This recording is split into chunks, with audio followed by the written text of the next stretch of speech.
Hello everyone, welcome to the YouTube channel of tech Ashram. इस video में आप सीखेंगे एक्सेल में डेटा वैलिडेशन कैसे यूज़ करते हैं। यदि आप हमारे चैनल पर नए हैं तो इस चैनल को सब्सक्राइब कर ले और नोटिफिकेशन ऑन कर ले ताकि सभी नए वीडियोस अपलोड होने पे उसकी नोटिफिकेशन आप तक पहुंच जाए। तो चलिए स्टार्ट करते हैं।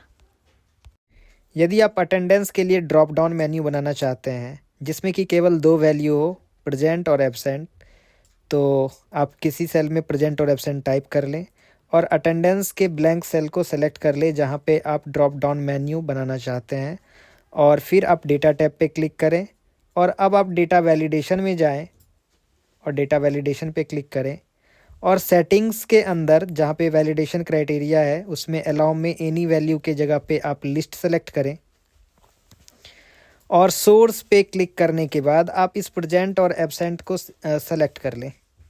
अब आप ओके कर दें तो आपका ड्रॉप डाउन मेन्यू बन के तैयार है। आप अटेंडेंस के इस ब्लैंक सेल में कहीं भी क्लिक करेंगे तो ड्रॉप डाउन मेन्यू दिखाई देगा, उस पर क्लिक करके देखें। प्रेजेंट और एब्सेंट दो वैल्यू है, कोई भी वैल्यू आप एंटर कर सकते हैं।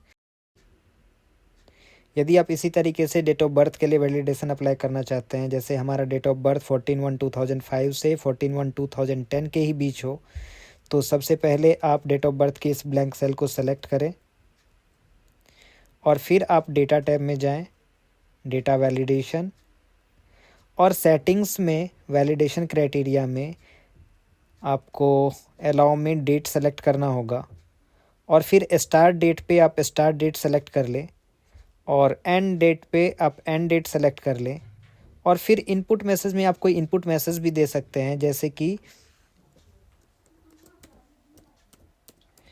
Please enter your date of birth.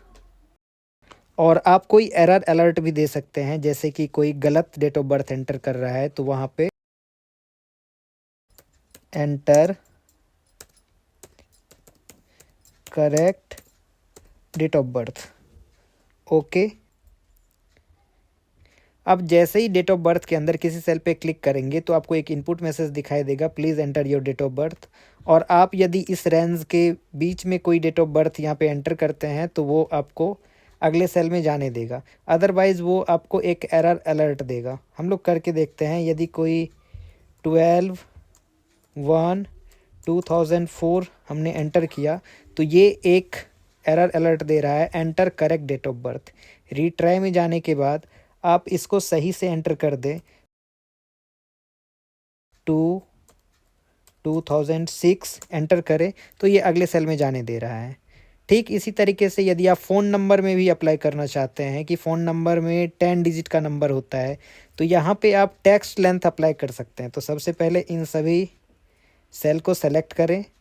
अब डेटा वैलिडेशन में जाएं, यस, और यहाँ पे कोई रूल पहले से है तो उसे आप क्लियर कर सकते हैं, अदरवाइज आप सेटिंग में चले जाएं और पहले क्लियर कर ले और वैलिडेशन क्राइटेरिया में अलाउ में आपको टेक्स्ट लेंथ सेलेक्ट करना है और इसकी मिनिमम वैल्यू भी आपको 10 रखना है और मैक्सिमम वैल्यू भी आपको 10 रखना है।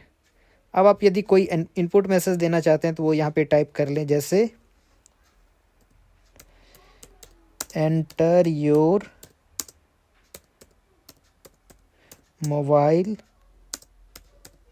नंबर। और कोई एरर अलर्ट देना चाहते हैं तो वो भी आप दे सकते हैं, जैसे please enter correct number. Okay. और अब जैसे किसी सेल पे आप क्लिक करेंगे तो यहाँ पे एक इनपुट मैसेज आएगा, एंटर योर मोबाइल नंबर। यहाँ पे आपने 10 डिजिट एंटर किया, ये अगले सेल में आने दिया आपको। और यदि आप कोई 4 डिजिट का नंबर एंटर करते हैं, जैसे ही आप एंटर करेंगे तो ये आपको एक एरर अलर्ट देगा, प्लीज़ एंटर करेक्ट नंबर।